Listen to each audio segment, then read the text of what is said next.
Некои од собраниските служби вчера ги фрли амандманите на ВМРО ДПМН, поднесени во врска со неуставниот закон за двојазичност. Кому му сметаат амандманите на неуставниот закон за двојазичност?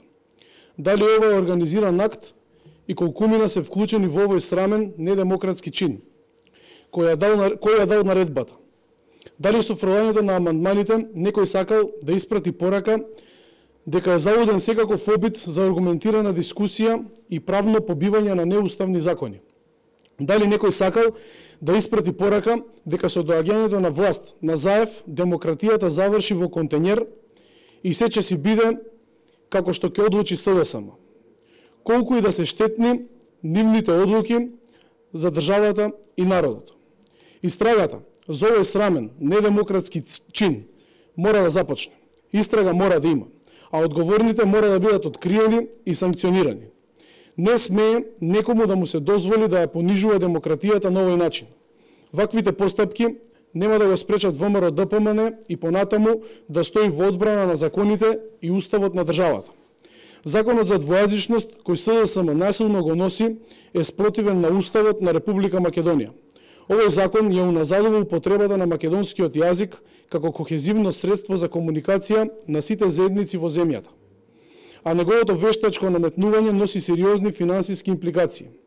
Председателот на државата, јазичните експерти, професори, како и општата јавност, цело време укажуваат на недостатоците и неуставноста и штетноста на овој закон. СДСМ, наместо на сила да го носи законот кој носи штета на граѓаните и државата, ја има можноста да го повлече, да ги прифати забелешките и да отвори широка дебата со што ќе покаже дека работи за доброто на граѓаните. Ќе ви образложиме дел од членовите кои се во спротивност со уставот на државата, на кои претеничката група на ВМРО ДПМН приложи амандмани за нивна корекција.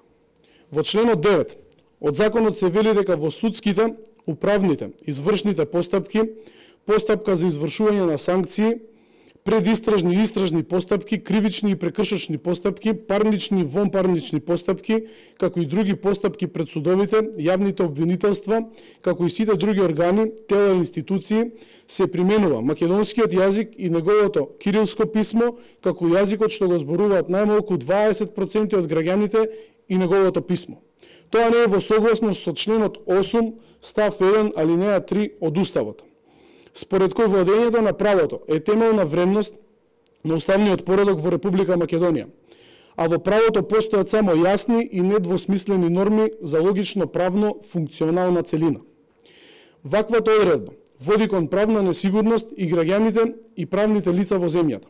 Членот 10 предвидува постапките пред нотар, нотарски исправи и заверка како и налозите, заклучоците и записниците пред извршител се издаваат на македонски јазик и неговото писмо и на јазикот кој го зборуваат најмалку 20% од граѓаните на Република Македонија и неговото писмо. Истото не е во согласност со амандманот 5 од Уставот, поради што истите спаѓаат во организација на државната власт во Република Македонија. А со тоа, државата се меша во водењето на приватните бизниси на граѓаните. Членот 11 предвидува институциите надлежни за управување на институциите за извршување на санкции, како и на самите институции надлежни за извршување на санкции се обврзани во комуникацијата и постапките да го применуваат македонскиот јазик и неговото писмо, како и јазикот што го зборуваат најмалку 20% од граѓаните и неговото писмо, доколку лицето за кое станува збор зборува јазик кој го зборуваат најмалку 20% од граѓаните на Република Македонија.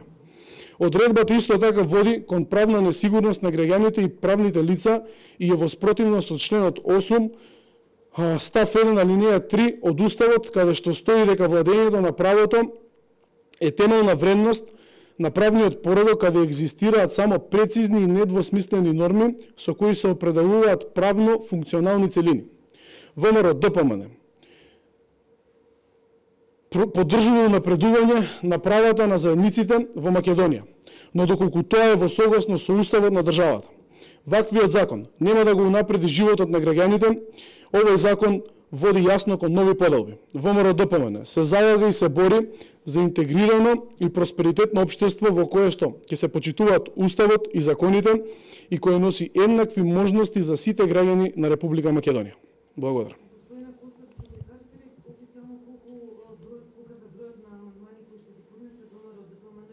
С оглед на тоа што неофицијалните првични проценти се дека се над 30.000, имаше ли потреба од толку голем број на амандмани за да се коригира како што велите законот актуелен и која е целта на тоа број? Дали не се блокира? Бројот на амандманите е околу 30.000. Целта секако дека не е да се блокира собранието и правото прашање во оваа смисла би било дали имаше потреба од ваков закон, а не од толку амандмани. Ова е тотално неуставен закон, кој што мора на сите можни демократски начини да проба да се во најмала мера промени. Колку од амандманите очекувате да бидат разгледани на седмицата? Не би можел да кажам. Не би можел да кажам. Вашата пратеничка група во собранието имате 10. Дали ова значи дека ВМРО-ДПМНЕ размислува за прегрупирање во една пратеничка група или? Таква информација во овој момент не можел да ви кажам. И дали веќе поднесовте пријави за случајот со амандманите кои што преди да ги завршиле во канта од страна на собраниските служби? До овој момент не би можел да одговорам дали има поднесено пријави, но секако дека бараме надлежните лица да спроведат истрага во однос на тој срамен чин. Да се случи такво нешто во демократска држава е навистина срамен чин. Добро, бидејќи споменавте дека се поднесени повеќе од 30.000 амандмани. Кои се вашите проценки до кога ќе трае дискусијата по амандманите? Не би можеле да имаме проценка во однос на тоа до колку треба да трае. Меѓутоа, овој начин ви кажав и претходно, да се во најмала мера промени овој неуставен закон, кој што не води кон нови поделби во општеството, на кој што на никој не му се потребни такви поделби.